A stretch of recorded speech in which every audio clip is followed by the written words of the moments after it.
موضوع الدرس في إثبات الوحدانية والقدرة الكاملة لله تعالى سبحانه، سورة الشورى، تفسير ابن كثير۔ الحمد لله رب العالمين، والصلاة والسلام على أشرف الأنبياء وسيد المرسلين سيدنا محمد وعلى آله وأصحابه أجمعين۔ اللهم صل على سيدنا محمد وعلى آل سيدنا محمد كما صليت على إبراهيم وعلى آل إبراهيم في العالمين إنك حميد مجيد۔ أعوذ بالله من الشيطان الرجيم، بسم الله الرحمن الرحيم۔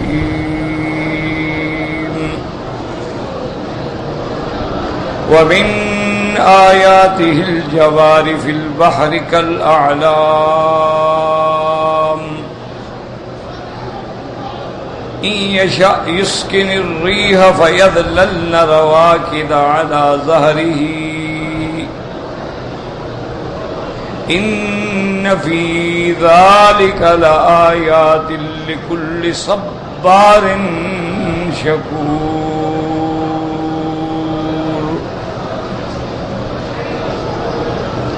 أو يوبقهن بما كسبوا ويعفو عن كثير ويعلم الذين يجادلون في آياتنا ما لهم من محيص۔ فما أوتيتم من شيء فمتاع الحياة الدنيا وما عند الله خير وأبقى للذين آمنوا وعلى ربهم يتوكلون۔ والذين يجتنبون كبائر الإثم والفواحش وإذا ما غضبوا هم يغفرون۔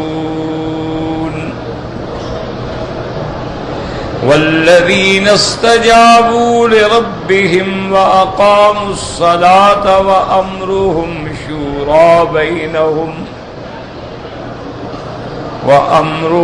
شورى بينهم ومما رزقناهم ينفقون۔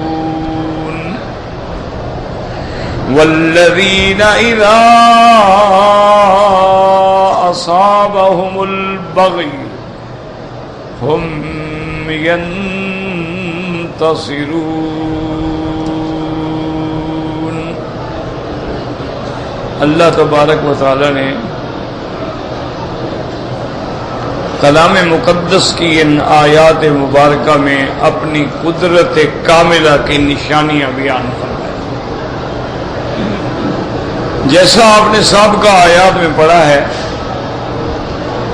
کہ وَمِنْ آيَاتِهِ خَلْقُ السَّمَاوَاتِ وَالْأَرْضِ وَمَا بَثَّ فِيهِمَا مِنْ دَابَّةٍ، اس کی قدرت کاملہ کی نشانیوں میں سے ہے آسمان زمین کا بنانا، پھر اس میں ہر جاندار کا پھیلانا، اور وہ جب چاہیں گے تو ان کو دوبارہ اکٹھا کرنے پہ بھی قادر ہیں۔ وَهُوَ عَلَى جَمْعِهِمْ إِذَا يَشَاءُ قَدِيرٌ۔ اسی طرح قرآن میں بہت ساری آیات۔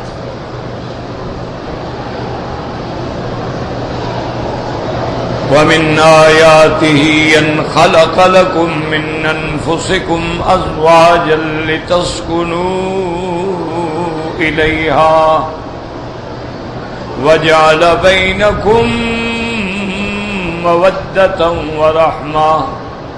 اللہ فرماتے ہیں اس کی کمال قدرت میں سے، نشانیوں میں سے ہے کہ اللہ نے تمہاری جنس میں سے تمہارے لیے جوڑا بنایا، تمہارے لیے بیویاں بنائیں۔ کیوں؟ تاکہ تم سکون حاصل کر سکو اور تمہارے درمیان میں محبت بھی ہو اور رحمت بھی ہو۔ تو من آیات اسی طرح فرماتے ہیں وَمِنْ آيَاتِهِ خَلْقُ السَّمَاوَاتِ وَالْأَرْضِ وَاخْتِلَافُ أَلْسِنَتِكُمْ وَأَلْوَانِكُمْ، یہ بھی اللہ کی نشانیوں میں سے ہے آسمانوں اور زمینوں کا بنانا۔ پھر اللہ تبارک و تعالی نے تمہاری زبانوں میں اختلاف اور رنگوں کا اختلاف، کہ دیکھیں کہ سب انسان ہیں لیکن ہر ملک کا ہر علاقے کا رنگ الگ ہے، زبان الگ ہے، لہن الگ ہے، لہجہ الگ۔ اب صرف عرب ممالک کو دیکھ لیں تو حجاز کی زبان جو ہے عربی الگ ہے، اگر کوئی شامی عربی بول رہا ہو وہ الگ ہے، عراقی بول رہا ہو وہ الگ ہے، الجزائر کا بندہ بول رہا ہو الگ ہے، ہر زبان سب عرب ہے۔ اسی طرح پھر دنیا میں کتنی زبانیں ہیں کہ انسان ایک ہے۔ اچھا، بولنے والی جو چیز ہے، جو آلت تکلم ہے، وہ بھی ایک ہے، سب کے پاس زبان ہی ہے، لیکن لغات مختلف، الحان مختلف ہیں۔ اردو بولنے والوں کا اپنا ایک انداز ہے، پنجابی کا اپنا ہے، سرائکی کا اپنا ہے، سندھی کا اپنا ہے، پشتو کا اپنا ہے، تاجک کا اپنا ہے، ہر قسم کی زبانیں ہیں۔ تو اللہ نے یہ بھی تو میری قدرت کے کمال پہ دلالت ہے کہ انسان ایک ہے، مادہ ایک ہے، کہ تمام انسان جو ہیں ان کو اللہ نے ایک پانی سے پیدا کیا، لیکن ان کے اندر پھر اختلاف دیکھیں۔ اچھا، رنگ بھی الگ ہیں کہ جناب اب جتنا یورپین علاقے ہیں یا آپ کے ٹھنڈے علاقے سب گورے ہیں، جتنا افریقن علاقے ہیں گرم سب کالے ہیں، جتنے معتدل علاقے ہیں کہ 6 مہینے سردی پڑتی ہے 6 مہینے گرمی ہوتی ہے، وہاں رنگ بھی گندم گون ہے۔ اور پھر دیکھیں کہ انسان اللہ کی قدرت ملاحظہ فرمائیں کہ کوئی آدمی ماشاءاللہ 6 فٹ قد ہے، کسی کا 5.5 ہے، کسی کا 5 ہے۔ اچھا، بعض ملک ایسے ہیں کہ ماشاءاللہ 3.5 فٹ کے ہیں، سارے چھوٹے چھوٹے قد ہیں۔ تو یہ بھی اللہ کی نشانیوں میں سے، لیکن شرط یہ ہے کہ جو ان نشانیوں میں غور کرے۔ اگر آدمی غور ہی نہ کرے تو پھر کیا فائدہ؟ اسی لیے قرآن بار بار تنبیہ کرتا ہے، ان فی ذالک لآیات لقوم یتفکرون، ان میں نشانیاں ہیں لیکن ان کے لیے جو فکر کریں۔ ان فی ذالک لآیات لقوم یعقلون، کہیں فرماتے ہیں نشانیاں ہیں لیکن ان لوگوں کے لیے جو اپنے عقل سے سمجھنے کی کوشش کریں۔ اسی طرح فرماتے ہیں ان فی ذالک لآیات لأولی النہی، کہیں فرماتے ہیں ان فی ذالک لآیات لقوم یذکرون، کہ نشانیاں تو ہیں لیکن شرط یہ ہے کہ تم جانوروں کی زندگی نہ گزارو، انسان بنو کہ زمین پہ چلتے ہو، آسمان کے نیچے رہتے ہو، اس کی ہوا، اس کا پانی، اس کی نعمتوں سے متمتع ہوتے ہو، نفع اٹھاتے ہو، پھر بھی تم خالق کو نہ پہچانو تو اتنا بڑا جاہل کون ہے؟ اسی لیے علماء کا اتفاق ہے کہ توحید کا عقیدہ تو فطرت انسانی میں داخل ہے۔ کیا معنی؟ ایک بچہ پیدا ہو، آپ اس کو پہاڑ کی چوٹی کی کسی غار میں چھوڑ دیں، اللہ تبارک و تعالی انتظام کر دیں کہ کوئی ہرنی، کوئی بکری اس کو دودھ پلاتی رہے اور بچہ آہستہ آہستہ بڑا ہو جائے، تو وہ توحید خود سمجھ لے گا، چاہے اس کو کوئی نہ بھی ملے، پہاڑ دیکھے گا، آسمان دیکھے گا، زمین دیکھے گا، اس کے دماغ میں لازم آ جائے گا کہ ان سارے کارخانے کے کوئی بنانے والا ہے۔ اسی لیے میں نے پہلے بھی عرض کیا تھا کہ ایک دفعہ مفسر امام المعقول جو ہیں غازی، جن کی تفسیر کبیر ہے، بڑے عالم ہیں، بڑا ان کو اللہ نے علم دیا ہے، ذکا دیا ہے، فرمانے لگے کہ ایک دن اتفاق سے میرے دل میں یہ بات آتی رہتی تھی کہ بھئی میں تو قرآن پاک الحمدللہ مطالعہ کرتا ہوں، آیات ہیں، احادیث ہیں، دلائل ہیں، لیکن ایک دیہاتی آدمی، ایک جاہل آدمی بیچارہ کیسے توحید کو سمجھے گا؟ جس نے کبھی قرآن ہی نہیں پڑھا، قرآن ان کو آتا ہی نہیں، اس نے کبھی نماز ہی نہیں پڑھی، تو اس کو اللہ کی توحید کیسے سمجھ آئے گی؟ فرماتی اتفاق سے میں دیہات میں سفر کر رہا تھا، میں نے دیکھا ایک بوڑھی خاتون بیٹھی ہے، چرخے پہ بیچاری اپنے دھاگا بنا رہی ہے، میں جا کے سلام کیا، بیٹھ گیا، بڑے محبت سے میں نے پوچھا کہ اماں جان آپ مسلمان؟ نے کہا ہاں بیٹا اللہ کا شکر ہے میں مسلمان ہوں۔ میں نے کہا اماں جان آپ کا یہ عقیدہ ہے کہ خدا ہے؟ میں نے کہا بیٹا میں مسلمان ہوں، میں مانتی ہوں خدا ہے۔ میں نے کہا بی بی پھر تمہارے پاس اس بات کی دلیل کیا ہے کہ خدا ہے؟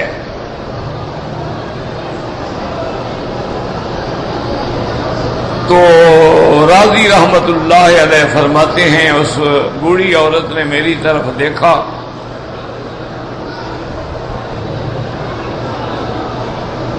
اور دیکھنے کے بعد اس نے کہا کہ بیٹا میں تو دیہات کی جاہل عورت ہوں، کچھ نہیں پڑھا ہے، یہ چرخہ دیکھ رہے ہو نا، اسی کو دیکھ کے میں نے سمجھا ہے کہ خدا ہے۔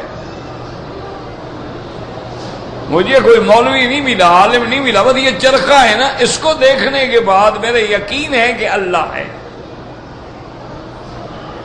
نے کہا بی بی وہ کیسے؟ اس نے کہا اللہ کے بندے دیکھو یہ چرخہ ہے، میں جب تک نہ چلاؤں یہ نہیں چلتا، میں ہاتھ روک لوں یہ رک جاتا ہے، میں دھاگا نہ جوڑوں تو دھاگا ٹوٹ جاتا ہے، تو اگر اتنا چھوٹا سا چرخہ جو ہے یہ چلانے والے کے بغیر نہیں چل سکتا، تو یہ نظام عالم کا چرخہ بغیر چلانے والے کے چل رہا ہے، یہ کیسے ہو سکتا؟ میں نے کہا اچھا بی بی یہ بات تو ٹھیک ہے تمہاری کہ خدا ہے جو اس عالم کو چلا رہا ہے، خدا ہے، لیکن ہو سکتا ہے کہ دو خدا ہوں، جیسے بعض باطل فرقوں کا یہ عقیدہ ہے نا کہ خدا دو ہے، وہ کہتے ہیں کہ دو خدا ہے، ایک کا نام یزداں ہے اور ایک کا نام اہرمن ہے۔ کیا مانا؟ ایک خدا ہے جو بھلائی پیدا کرتا ہے، خیر پیدا کرتا ہے، ایک خدا ہے جو شر پیدا کرتا ہے۔ وہ کہتے ہیں ایک خدا کہتے خیر بھی پیدا کرے شر بھی پیدا کرے، ان کا عقیدہ ہے کہ دو خدا۔ تو اس بڑھیا نے کہا کہ بیٹا بات یہ ہے کہ میرا عقیدہ ہے خدا ہے اور ایک ہے۔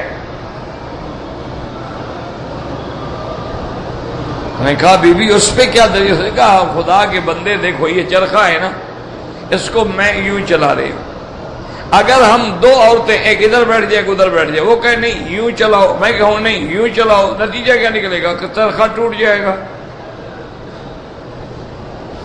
اچھا اگر ہم دونوں اتفاق کر کے ایک طرف چلائیں تو پھر ایک ہی چلا سکتا ہے، دو کیوں چلائیں؟ اتفاق میں دوسرے کی ضرورت نہیں ہے، اختلاف میں یہ ٹوٹ جائے گا، دھاگا تو کبھی نہیں بنے گا۔ میں کہوں یوں پھیرو، وہ کہے نہیں یوں پھیرو۔ تو اگر خدا دو ہوتے تو یہ نظام کیسے قائم رہتا؟ ایک کہتا ابھی سورج نکالو تو کہتا نہیں مت نکالو، ایک کہتا ہے اس بندے کا موت کا وقت آ گیا ہوگا، نہیں نہیں مت مارو اس کو، یہ رہنے دو، تو پھر تو نظام درہم برہم ہو جاتا۔ تو اس لیے ہمیشہ یاد رکھیں کہ توحید جو ہے وہ جیسے کسی شاعر نے کہا نا وفی کل شیء لہ آیۃ، ہر چیز میں اس کی نشانیاں ہیں، تدل علی انہ واحد۔ ستاروں پہ نظر ڈالو، چاند پہ نظر ڈالو، سورج پہ نظر ڈالو، آسمانوں پہ نظر ڈالو، زمین پہ نظر ڈالو، پہاڑوں پہ نظر ڈالو، دریاؤں پہ نظر ڈالو، ہواؤں پہ نظر ڈالو، گلزاروں پہ نظر، ہر چیز چیخ چیخ کے کہہ رہی ہے کہ خدا ہے۔ ہاں ایک یہ الگ بات ہے کہ تم انسان سے جانور بن جاؤ، کہ جیسے جانور کھاتا ہے پیتا ہے، بچے بھی جنتا ہے، اس میں قوت بھی تم سے زیادہ ہے، قوت ہاضمہ بھی تم سے زیادہ ہے، تم تو 1 کلو بھی نہیں کھا سکتے تو 20 کلو گھاس کھا کے ختم کر جاتا ہے، اولادیں بھی تم سے زیادہ جنتا ہے، اس کے بعد قوت شہوانیہ بھی تم سے زیادہ ہے، لیکن اس کے باوجود اس میں قوت ملکیہ نہیں ہے، قوت عقلیہ نہیں ہے، وہ غور و فکر نہیں کر سکتا ہے۔ تو اگر تمہاری زندگی بھی ایسے گزر رہی ہے، نہ خدا ہے، نہ نماز ہے، نہ روزہ ہے، نہ حج ہے، نہ زکوٰۃ ہے، تو معلوم یہ ہوا کہ اولئک کالانعام بل ھم اضل۔ اللہ فرماتا ہے یہ کافر جو ہیں تو جانور ہے، بلکہ جانوروں سے بھی گئے گزرے، کیونکہ جانور بھی اپنے چرانے والے کی آواز پہ جہاں ہو واپس آ جاتا ہے۔ جانور سب سے خسیس جو ہے وہ کتا ہے، لیکن وہ بھی اپنے مالک کا دروازہ نہیں چھوڑتا ہے، مالک ڈانٹتا ہے، کبھی مار دیتا ہے، لیکن پھر بھی وہ دروازے پہ پڑا ہے اور مالک کی حفاظت کا ہر ممکن زور لگاتا ہے، اور اگر کبھی وہ کتا پاگل بھی ہو جائے مالک کو نہیں کاٹتا۔ تو اللہ فرماتا ہے کہ پھر کتے میں بھی اتنی وفاداری ہے، اور جس مالک نے تمہیں پیدا کیا تمہیں اس کا کوئی احساس ہی نہیں، تم تو پھر کتے سے بھی بدتر ہونا۔ اسی لیے قرآن کہتا ہے کہ اولئک کالانعام بل ھم اضل اولئک ھم الغافلون۔ اللہ نے فرمایا یہ جو غافل ہیں، جن کو کبھی میری قدرت کی نشانیوں میں غور کرنے کا موقع نہیں ملتا، ورنہ اگر غور کریں تو ہر چیز اپنی صداقت کی دلیل ہے، ہر چیز اس کی وحدانیت کی دلیل ہے، ہر چیز اس کی الوہیت کی دلیل ہے، اور ہر چیز اس کی خالقیت کی دلیل ہے۔ اس لیے قرآن بار بار چیلنج کرتا ہے اَأَنْتُمْ تَخْلُقُونَهُ ام نحن الخالقون۔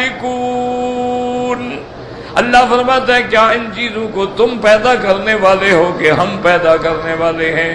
اللہ فرماتا ہے میرے بندے جب تم ہل چلاتے ہو، زمین میں بیج ڈالتے ہو، بیج ڈالنا، ہل چلانا ظاہری اسباب کے تابع تیرا کام ہے، لیکن اس دانے دانے کی حفاظت کرنا اور پھر اس کے اندر سے شاخیں نکالنا، اور شاخیں بھی 2 نکالنا کہ ایک زمین کے نیچے جائے ایک باہر نکلے۔ اس لیے قرآن کہتا ہے کبھی غور کیا وہ کون ہے؟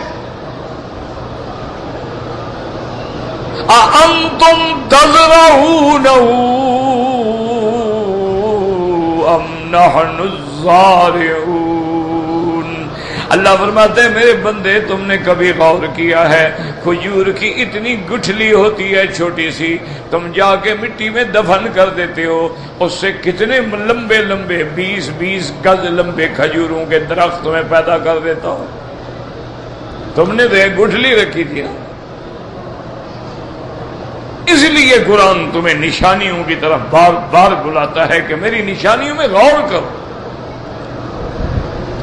اسی لیے ہمیشہ یاد رکھیں علماء نے لکھا ہے کہ جو اللہ تبارک و تعالیٰ کے بندے ہیں وہ ہر وقت اس کے ذکر میں ہیں یا پھر اس کی فکر میں ہیں۔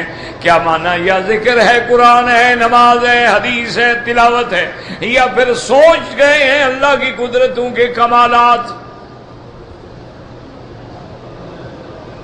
دیکھو نا یہ ایک حرم شریف کے ایک ٹکڑے کی چھت ہے، دیکھو کتنا خرچ آیا ہوگا، اور جس نے پوری کائنات پہ چھت ڈال دی ہے،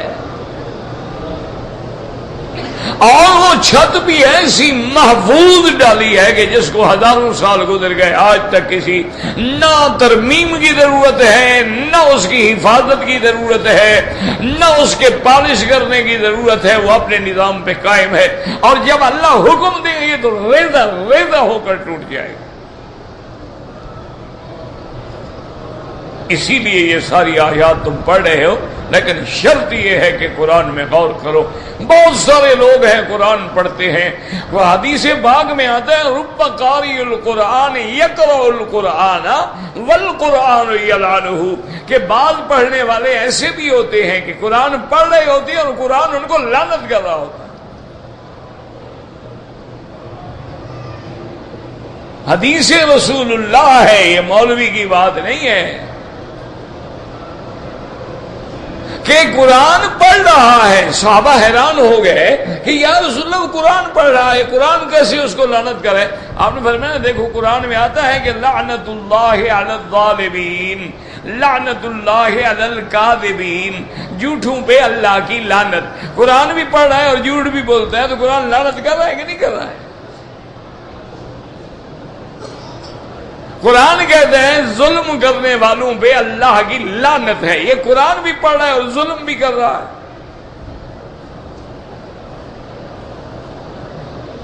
کتنے تمہارے ملک میں وڈیرے ہیں, جاگیردار ہیں, سرمایہ دار ہیں, کتنے بڑے لوگ ہیں, کبھی کبھی قرآن بھی پڑھ لیتے ہیں, لیکن رعایا پہ ظلم ہے, غریبوں پہ ظلم ہے, ہاریوں پہ ظلم ہے, مزدوروں پہ ظلم ہے.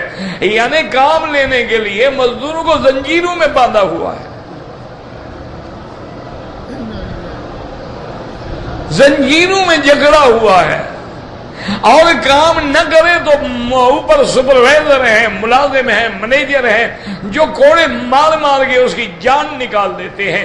اگر کوئی بیچارہ جان نکال کے بھاگ جائے تو اس کو جہاں ملے گولی مار کے دریاؤں میں ڈال دیتے ہیں, بٹھیوں میں ڈال دیتے ہیں, زندہ جلا دیتے ہیں. ایک بہت بڑا زمیندار تھے, اللہ معاف کرے, وہ تو اپنے مخالفین کو وہ قتل کر کے ٹکڑے ٹکڑے کر کے دیگ چڑھا دیتا تھا بڑی, اس کے اندر ڈال دیتا پانی میں. وہ پانی میں کھولتے کھولتے کھولتے جب پانی بن جاتا اپنے اونٹوں کو پلا دیتا تھا. کہتا جی اونٹ کو ذرا طاقت ملتی ہے, 2-4 بندے مار کے پلانے پڑتے ہیں.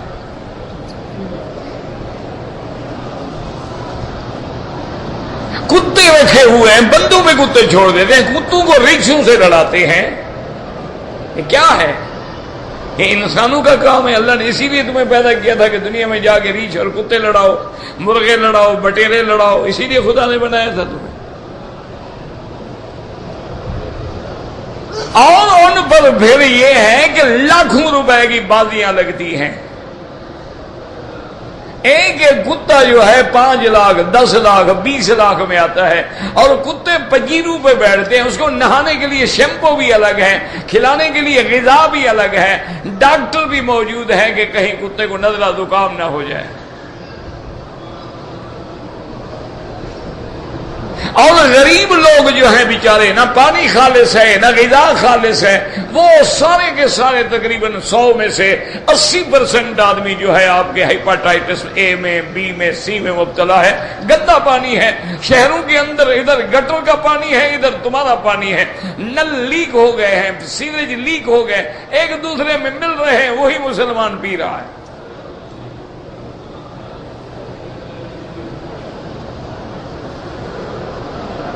اس لیے خدا کے قرآن کو پڑھنا ہے.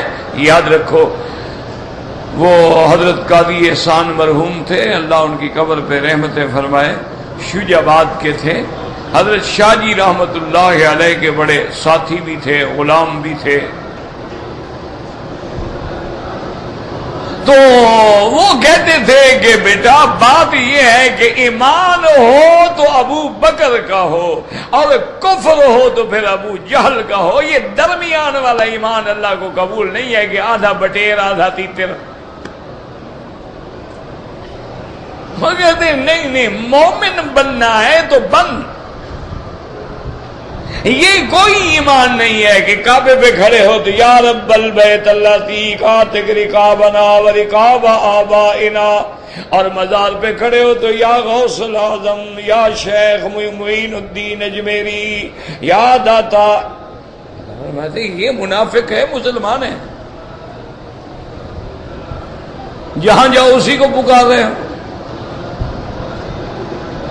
کبھی نبی کو پکارتے ہو, کبھی ولی کو پکارتے ہو, کبھی خدا کو بھی پکارتے ہو.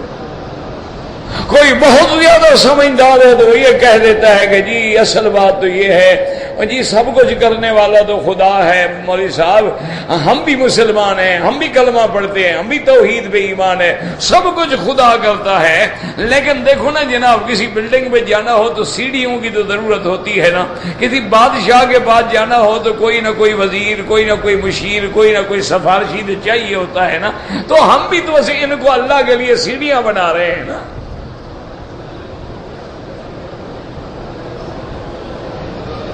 بات سمجھو، پہلی بات تو یہ سمجھو کہ جیسے بادشاہ کے لیے سفارش ضروری ہے، واسطہ ضروری ہے، اللہ نے فرمایا میرے بندے تو نے مجھے دنیا کے بادشاہوں کے مثال دی ہے، میں تو بے مثل ہوں، جب تو نے مثال دی تم تو کافر ہو گئے، پھر مانگ کیا رہے ہو؟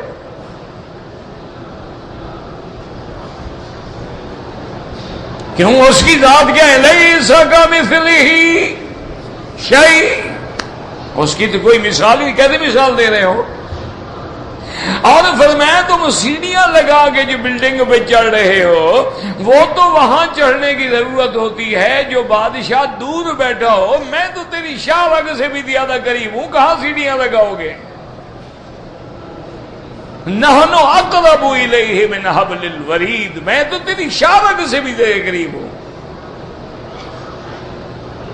اور تم جہاں ہو میں وہاں ہوں، اگر تم 3 ہو تو چوتھا میں ہوں، تم 4 ہو تو 5واں میں ہوں، وَهُوَ مَعَكُمْ معیت علمی ہے، معیت نصرت ہے، تم غار میں ہو تو میں ساتھ ہوں، تم جنگل میں ہو تو میں ساتھ ہوں، تو جب میں تمہارے اتنا قریب ہوں، اچھا پھر قریب ہو لیکن ناراض ہو، قریب ہو لیکن بات نہ سنتا ہو، فرمایا میں نے تو تمہیں حکم دیا ہے کہ مجھے مانگو، ادعونی۔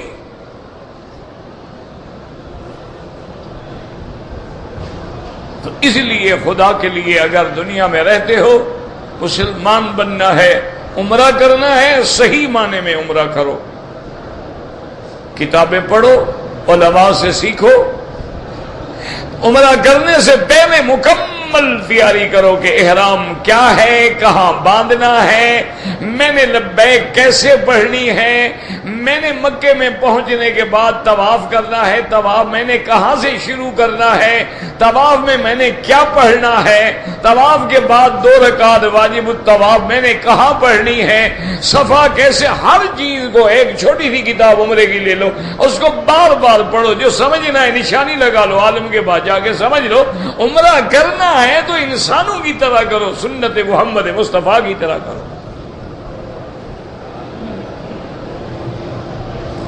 یہ نہیں ہے کہ جناب ہم عمرے پہ جا رہے ہو جی چادری ہمارے سامان میں رہ گئی تھی اور سامان جہاد والوں کے پاس چلا گیا، ہم کیا کرتے، ہم تو پھر جدے آ گئے۔ یعنی جو کام تم کرنے آ رہے تھے وہ چادریں تم نے سامان میں ڈال دی تھی۔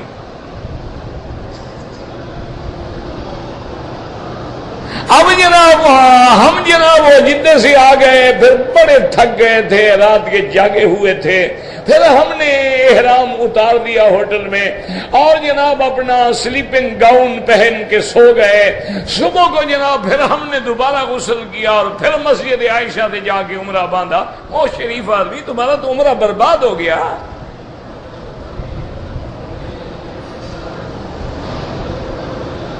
وہ جو تم میقات سے احرام باندھ کے آئے تھے اس کو تم نے باطل کر دیا۔ اس لیے ہمیشہ یاد رکھو، نماز پڑھو تو نماز سیکھو۔ یہ جو اللہ اکبر اللہ اکبر اللہ اکبر اللہ اکبر، یہ بالکل نماز نہیں ہوتی، میں اللہ کے کعبے میں بیٹھ کے آپ کو کہہ رہا ہوں۔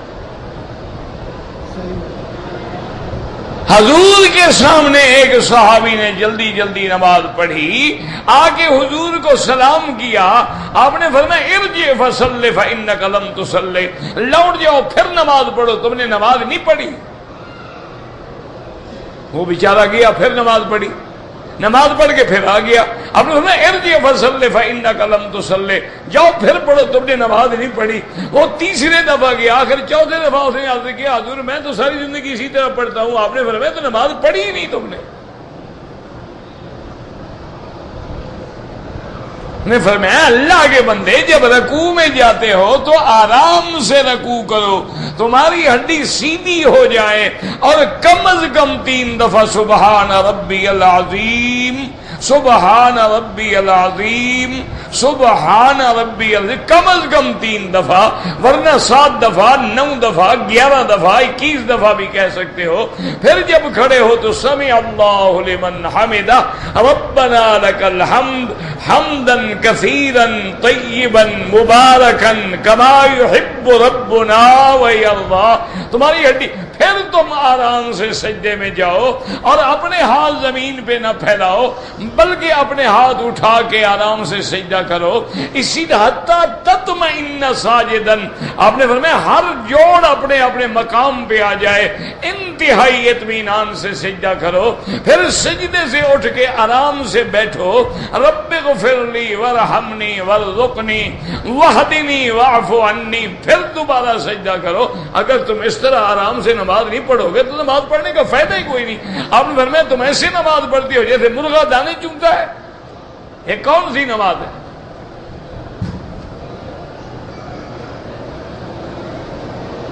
آپ نے دیکھا ہوگا کہ لوگ صبح کو آئیں گے نا جی، جماعت کھڑی ہے تو جی 2 رکعت سنت رہ جائے گی، جلدی جلدی اللہ اکبر 2 رکعت، یعنی امام ابھی سورت فاتحہ ختم کرے گا، یہ 2 رکعتیں پڑھ کے آگے اللہ اکبر، نماز میں مل گیا۔ اس نے فاتحہ نہیں پڑھی، اس نے 2 رکعتیں پڑھ لی، یہ نہ پڑھنے کے برابر ہے، دھیلے کا بھی فائدہ نہیں۔ اور جو لوگوں کے دماغ میں ایک بات بیٹھ گئی ہے، لاکھ سمجھاؤ نہیں مانیں گے۔ ابھی آپ عشاء کے بعد دیکھ لینا، ساری نماز کھڑی ہو کے پڑھیں گے، نفل پڑھنے کے لیے بیٹھ جائیں گے۔ کیوں بھائی؟ کوئی حکم ہے کہ نفل بیٹھ کے پڑھو؟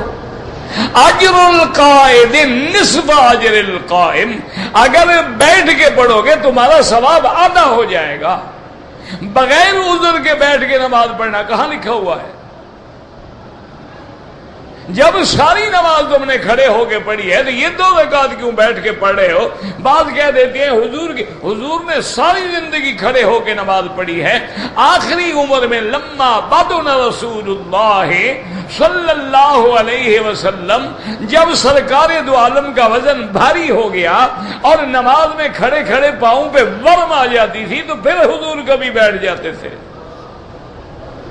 یہ تھوڑا ہے کہ عشاء کے بعد ساری نمازیں کھڑے ہو کے پڑھو، عشاء کے بعد والی 2 رکعتیں لازم بیٹھ کے پڑھنی۔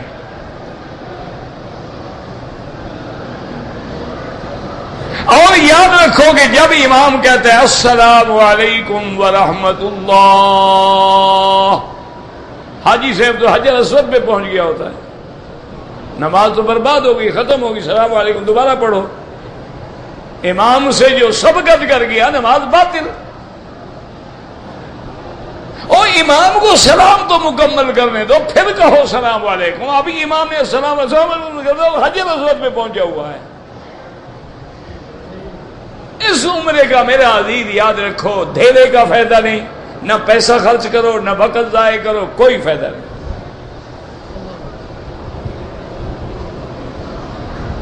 ایسی نماز پڑھنے کا کوئی فائدہ نہیں۔ اور یاد رکھے ہمارے جتنے بندے، اکثر میرے بھائی میرے بزرگ جو ہیں، وہ جب نماز پڑھتے ہیں غیر مغضوب علیہم الضالین، بالکل نماز نہیں ہوتی۔ دنیا کے کسی مفتی سے جا کے پوچھ لو، جب تک والضالین اس کی پوری مت نہ کرو نماز ہوتی ہی نہیں۔ روزانہ امام کے پیچھے نماز پڑھے، نہیں سنتے ہو کتنا کھینچتے ہیں والضالین کو؟ اور ہمارے والضالین کون سی نماز ہے یہ؟ رکوع میں یہ کون سی تسبیح ہے؟ پتھر مار رہے ہو، کیا کر رہے ہیں؟ نماز ہے یہ؟ یہی وجہ ہے کہ آج تک ہماری نماز نہیں بنی۔ اگر ہماری نماز صحیح معنی میں نماز بن جائے تو گناہ ہو نہیں سکتا. ان الصلاۃ تنہی عن الفحشاء والمنکر، نماز ہر بڑے گناہ سے اور منکر سے روکنے والی ہے. جب نماز ہی نہیں بنی تو کیا روکے؟ حاجی صاحب عمرے پہ آئے، او جی گزارش یہ ہے مولویوں کی باتیں نہ سنو، اللہ میاں قبول فرمائے گا. تم کعبے کے بجائے ادھر نماز پڑھتے رہو، اللہ میاں قبول فرمائے. وہ لعنت بھیجے گا تم پہ، قبول کیوں فرمائے گا؟ او جی اللہ بڑا کریم ہے، اللہ بڑا کریم ہے تو قہار نہیں ہے، جبار نہیں ہے، منتقم نہیں ہے، عزیز نہیں ہے، غالب نہیں ہے، سریع الحساب نہیں ہے. یہ کہاں لکھا ہوا ہے کہ تم نافرمانی کرو کہو اللہ بڑا مہربان ہے؟ زنا کرتے رہو جی اللہ بڑا کریم ہے، شراب پیتے رہو جی اللہ بخشنے والا ہے، پکڑنے والا نہیں ہے. ایک بلی کے وجہ سے حضور نے فرمایا میں نے دیکھا ایک عورت جہنم کی آگ میں جل رہی ہے. میں نے پوچھا جبریل کیا جرم کیا؟ اس نے کہا یا رسول اللہ سے ایک بلی کو باندھ دیا، اس کو چھوڑا نہیں کہ وہ بیچاری جا کے کہیں پانی پیتی غذا کھا لیتی، وہ وہی مر گئی، اللہ نے اس کی وجہ سے اس کو جہنم میں ڈال دیا ہے. تم بندے مار ڈالو تمہیں کچھ نہیں ہوگا.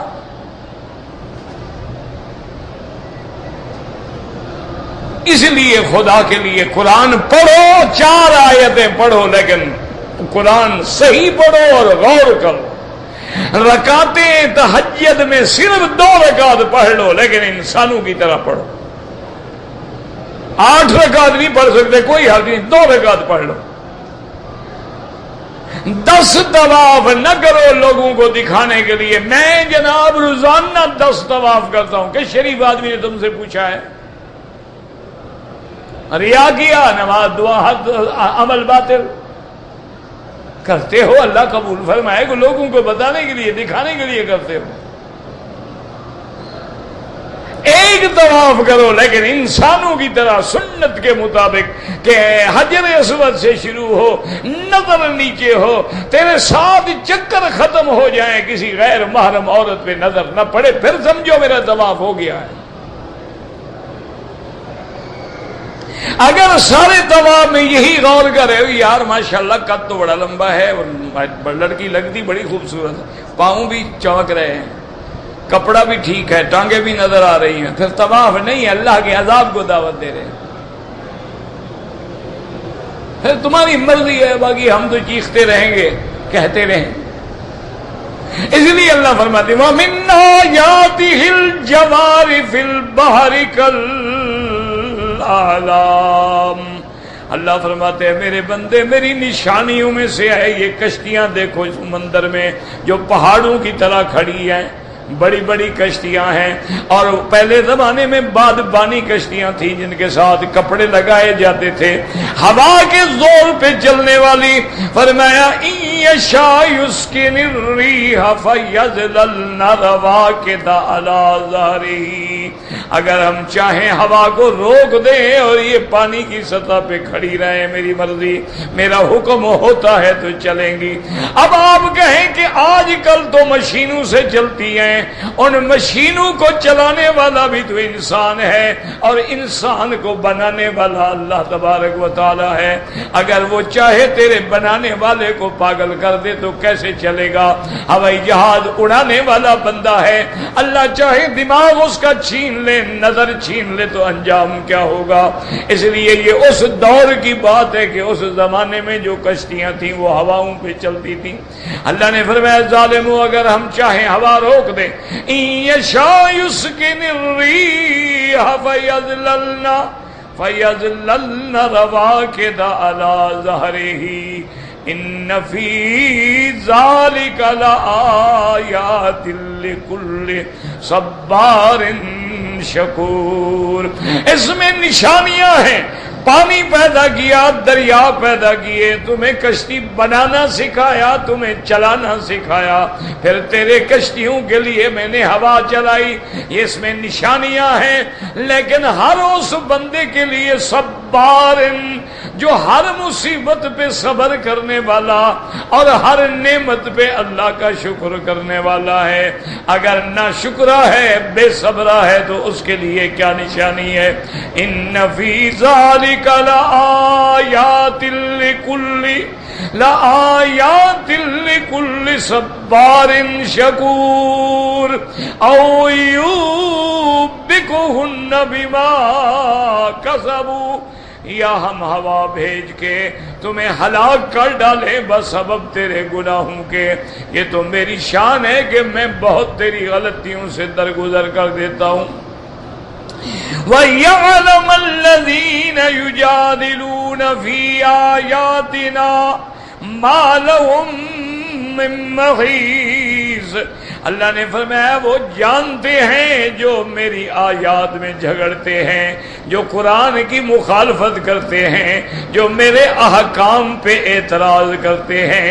اللہ نے فرمایا جانتے ہیں کہ جب میرا عذاب آیا ان کے لیے کوئی ٹھکانہ نہیں، ان کو میرے عذاب سے کوئی بچانے والا نہیں، ان کو میرے عذاب سے کوئی نکالنے والا نہیں، یہ وہ جانتے ہیں، ان کو بھی پتا ہے۔ لیکن دنیا کی زندگانی میں اور دنیا کی لذت میں آ کے خدا کو بھولے ہوئے ہیں۔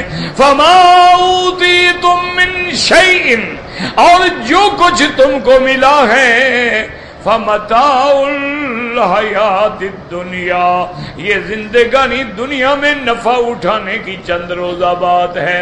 وما عند اللہ خیر وَأَبْقَى، اور جو تیرے اللہ کے پاس ہے وہ بہتر بھی ہے اور ہمیشہ رہنے والا بھی ہے، لیکن ملے گا کس کو؟ لِلَّذِينَ آمَنُوا وَعَلَىٰ رَبِّهِمْ يَتَوَكَّلُونَ، وہ ان کو ملے گا جو اللہ پر ایمان لاتے ہیں اور اللہ پہ سہارا کرتے ہیں، اللہ پہ بھروسہ کرتے ہیں، اللہ پہ توکل کرتے ہیں۔ اللہم اجعلنا من الصابرین واجعلنا من الشاکرین واجعلنا من عبادک الصالحین واجعلنا من المتوکلین علیک منیبین الیک برحمتک یا ارحم الراحمین۔ اللہ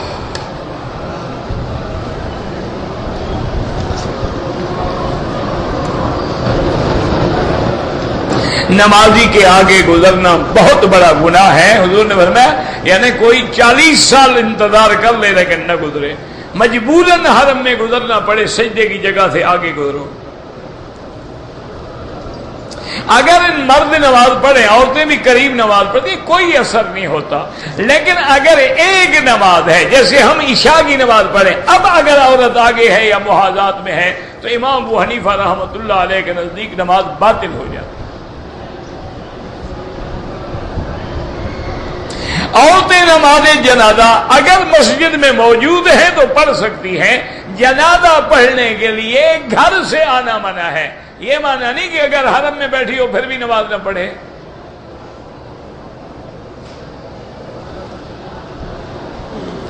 عصر کی نماز کے بعد امام ابو حنیفہ رحمۃ اللہ علیہ فرماتے ہیں طواف کرتا رہے لیکن 2 رکعت مغرب کے بعد پڑھے۔ امام احمد ابن حنبل رحمۃ اللہ علیہ کے نزدیک اللہ کے حرم میں ہر وقت نماز جائز ہے۔ طواف کرنے کی بھی کوئی دعا ہے، یہی طواف تو دعا ہے نا، سبحان اللہ الحمدللہ ربنا آتے ہیں، یہ دعا نہیں تو اور کیا دعا ہے؟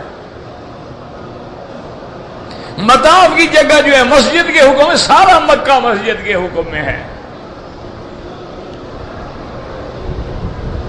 بیت اللہ کے اندر جو زمزم ہے ہم بوتل میں لے کے گھر جا کے پئیں، کوئی حرج نہیں، پینے کے لیے ہی ہے۔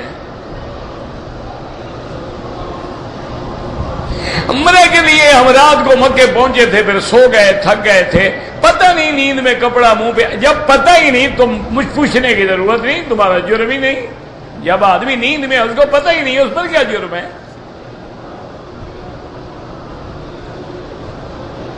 میں نے عمرے کے احرام کے بعد جوتی پہنی ہوئی تھی جس سے پاؤں چھپا ہے، تھوڑی دیر کے لیے کچھ بھی نہیں ہوتا. عشاء کی نماز کے بعد اگر حتیم میں جائے تو پہلے 2 رکعت پڑھے، اس کی مرضی ہے، 2 رکعت پڑھے، 4 پڑھے، 10 پڑھے، نہ پڑھے، جا کے بیٹھا رہے.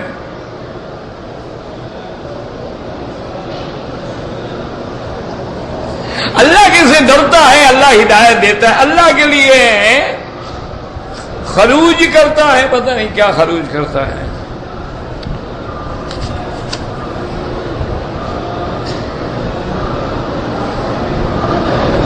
میرا عمرہ تو ہو گیا ہے ماشاءاللہ، لیکن صرف صفا مروہ کے میں نے 14 چکر لگا ہے ماشاءاللہ. کیسے ہو گیا عمرہ آپ کا؟ آپ نے صفا بھی شروع کر کے مروہ پہ ختم کرنا تھا. اب علاج یہ ہے کہ دوبارہ ایک نفلی طواف کر کے صفا مروہ دوڑو صحیح طریقے سے.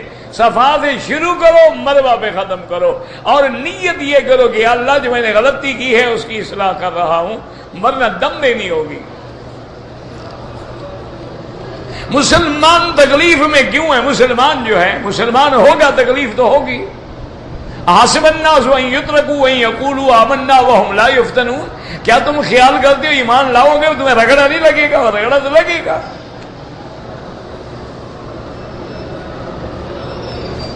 جو لوگ بھی فوت ہو گئے اللہ سب کی رحمت فرمائے. بھائی اگر 4 لڑکے ہیں، مثال ایک لڑکا تمہارا دیندار ہے، خدمت گزار ہے، اس کو تم اپنی جائیداد میں سے کچھ زیادہ دینا چاہتے ہو، حرام ہے. سب اولاد کو برابر دو، اچھا ہے برا ہے کوئی بھی ہو، دینا ہے تو سب کو برابر دو. ایک لڑکے کو زیادہ دینا کہ جی وہ میری خدمت زیادہ کرتا ہے، بالکل ناجائز.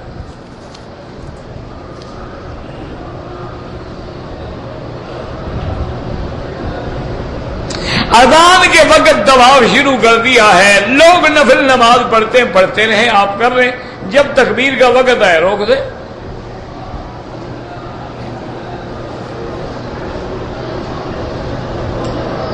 کہتے جی کہ حجر اسود کے سامنے جو لائن تھی وہ بھی تمہاری وجہ سے ختم کر دی گئی ہے. ہر آدمی ڈھونڈتا رہتا تھا لائن کہاں ہے، لائن کہاں ہے، لائن کہاں ہے، ساری پیچھے لائنیں رک جاتی تھی. اب انہوں نے کعبۃ اللہ کے اسی کنارے پہ 3 سنہری پٹے لگا دیے کہ اس کے سامنے سے کھڑے ہو کے بسم اللہ اللہ اکبر. استلام کے وقت کوئی دعا نہیں، بس بسم اللہ اللہ اکبر وللہ الحمد. بعض علماء نے لکھا ہے کہ اللہم ایمان بکتابک وفان بعہدک وتصدیق، تو بس یہ کوئی ضروری نہیں.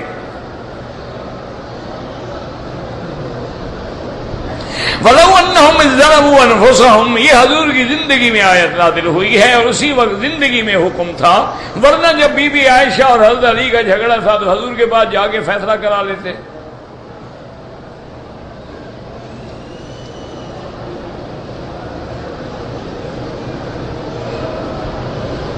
یہ مجھے تو پڑھا نہیں جاتا حضرت آپ نے کیا لکھا ہے.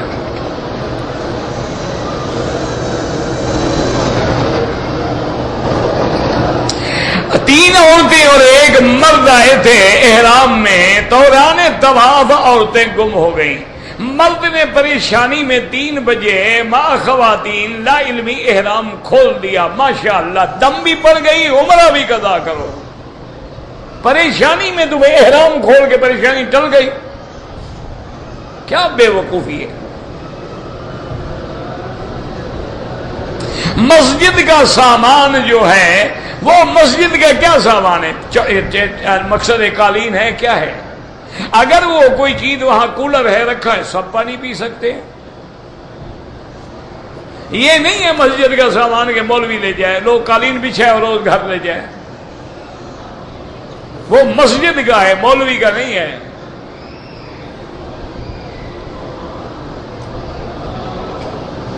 ہم جہاں انڈیا میں رہتے ہیں وہاں ہندو بہت زیادہ ہیں. ہم اگر ان کو دین کی دعوت دیں گے تو فساد ہو جاتا ہے. آپ اپنے عمل سے دین کی دعوت دیں. کیا مانا ہم سائے سے بہتر سلوک کریں چاہے وہ ہندو ہو، صحیح معنوں میں نماز پڑھیں، غریب سے ہمدردی کریں، بیمار ہو جائے عیادت کریں. اپنا عمل سے ان کے دل میں اثر ڈالیں گے. اسلام کی یہ دعوت ہے. استخارہ کیسے کیا جاتا ہے؟ 2 رکعت نماز پڑھ کے دعا استخارہ پڑھ لو، نیت لکھی ہوئی ملتی ہے لے لو۔ گھر میں عورتیں مہندی کب لگا سکتی ہیں؟ ہمیشہ لگائیں، عورت کے لیے مہندی لگانا ضروری ہے۔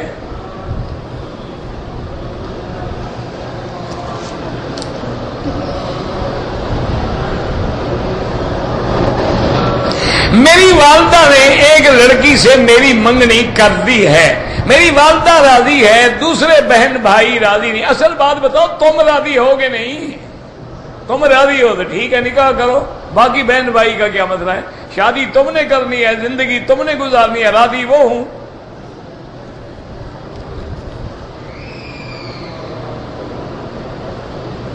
سلام کا رواج حرم میں نہیں ہے، بالکل ہے، تمہارے پاس نہیں ہوگا۔ عرب تو بغیر سلام کے بات ہی نہیں کرتا، تمہارے ہاں رواج نہیں ہوگا۔ عرب تو ہر بات میں سلام کہتے ہیں۔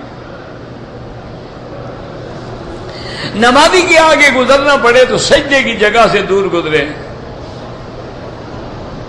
ربنا من قدم لنا، یعنی جن لوگوں کی وجہ سے ہم جہنم میں آئے ہیں، وزدہ عذابا من النار، اللہ ان کو اور زیادہ عذاب دے کہ بڑے بڑے لوگوں نے ہمیں گمراہ کیا۔ میرے بچوں کے امتحان ہیں، اللہ ہر کسی کے بچوں کو صالح بنائے، اور جن کی بھی جو پریشانی ہے اللہ دور فرمائے اور حاجتیں پوری فرمائے۔ میں روزانہ شیو کرتا ہوں، کیا میں گناہ کروں؟ نہیں جناب، آپ کو 2 نفل روز کا ثواب مل رہا ہے۔ یعنی 1400 سال گزر گئے، تمہیں یہ پتہ نہیں ہے کہ داڑھی منڈانا حرام ہے اور گناہ کبیرہ کا مرتکب ہو؟ پہلی دفعہ منڈائے تو صغیرہ ہے، دوبارہ جب بھی منڈائے گا وہ گناہ کبیرہ ہے، اور بار بار منڈائے گا فاسق بھی ہے، فاجر بھی ہے۔ اور اس میں کسی کے نزدیک جھگڑا نہیں، حنفی، شافعی، مالکی، حنبلی، دیوبندی، بریلوی، سب کے نزدیک وہ فاسق فاجر ہے۔ اسی لیے حکم ہے کہ داڑھی منڈا امام نہیں بن سکتا، مؤذن نہیں بن سکتا۔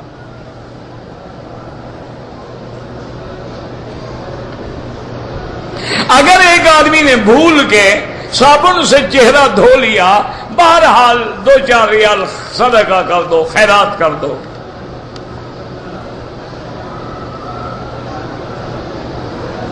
بہرحال اگر ایک عورت احرام میں ہے لیکن اس کو اپنے ایام حیض آ گئے، وہ بالکل اپنے ہوٹل میں بیٹھی رہے، کوئی خوشبو، کوئی صابن وابن استعمال نہ کرے، اور جب پاک ہو جائے سادہ پانی سے غسل کر کے عمرہ پورا کرے۔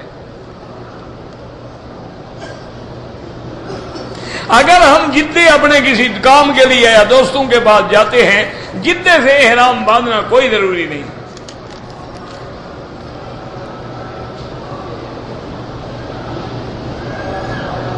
کہتے جی آپ کے درس میں بہت بوڑھے آدمی بیٹھتے ہیں اور بڑے گرم ہوتے ہیں، تو بڑھاپے میں یہ تو ہوتا ہے، جب تم بوڑھے ہو کے دیکھ لیں گے تمہارا کیا حال ہے۔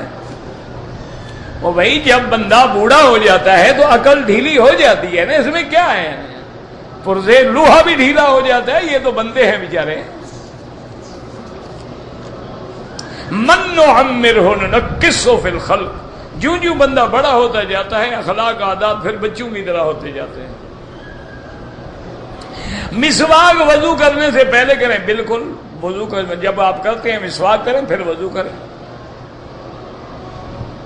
ہم عمرے کے لیے آئے ہیں، سنتیں نہ پڑھیں نہ پڑھو، کوئی گناہ نہیں، لیکن ثواب تو نہیں ملے گا نا۔ یہ 8 دن کے لیے آ گئے ہو، اگر پڑھو گے سنتیں بھی پڑھو، نفل بھی پڑھو، نہ پڑھو گناہ نہیں، پڑھو گے تو اجر تو ملے گا نا، تو کیوں اپنی لاکھوں کا ثواب ضائع کر کے گھر جاؤ؟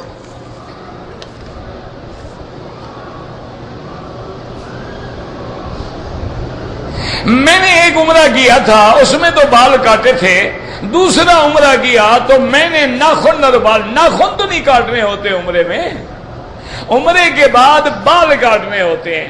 تم نے دوسرا عمرہ کیا، بال نہیں کاٹے تو بال بھی کٹواؤ، دم بھی ادا کرو۔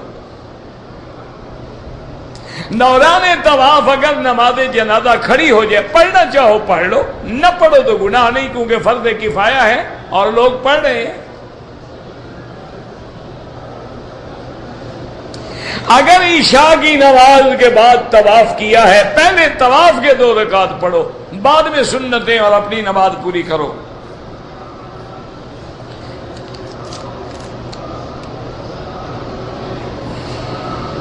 جو لوگ تھوڑے تھوڑے ٹک لگاتے ہیں بالوں کو دم پڑ جاتا ہے، اس طرح پھرواؤ یا سارے سر کے بال کٹواؤ۔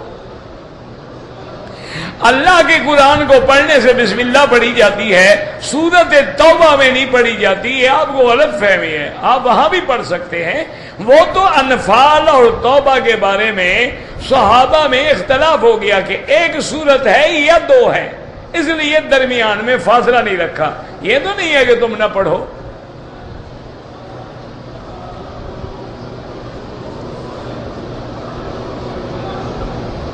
بہرحال اگر ایک عورت گولیاں کھا کے حید روک رہی ہے، خون بند ہے، ٹھیک ہے، اگر خون جاری ہو جائے پھر نماز نہیں پڑھ سکتی ہے۔ اگر لیکوریا ہے، لیکوریا الگ چیز ہے، حید الگ چیز ہے، وہ عورتیں جانتی ہیں۔ میں نے اپنی بیوی کو ایک دفعہ چھوڑنے کا بولا ہے، طلاق ہو گئی؟ ہاں جناب ہو گئی، لیکن آپ رجوع کر سکتے ہیں، رجوع کر لو فوراً، ایک طلاق کے بعد رجوع ہو سکتا ہے۔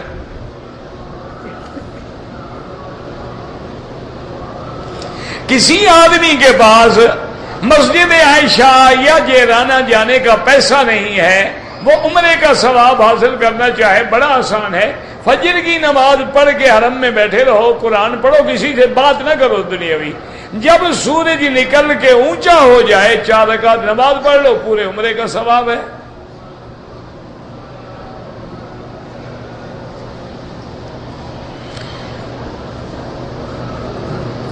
انسان کو اللہ اپنی رحمت سے داخل کریں گے، نیکی سے نہیں۔ کیوں؟ اگر ہم ساری زندگی نیکی کریں، اس کی ایک نعمت کا بدلہ بھی نہیں دے سکتے۔ قرآن مجید میں دجال کا ذکر ہے، ہر چیز کا ذکر ہے، قرآن پڑھو گے تو مل جائے گا۔ خنزیر کی چربی ہر چیز میں ڈالتے ہیں، بچنے کی کوشش کرو۔ جو حرام سے بچنا چاہیں وہ کافروں کے ملک میں بھی رہ کے حلال کھاتے ہیں۔ مصنوعی بال لگوانے ہیں، لیکن شرط یہ ہے کہ وہ واقعی مصنوعی ہوں، یعنی کسی انسان کے بال نہ ہوں، یا تو تمہارے اپنے ہوں یا پھر مصنوعی ہوں۔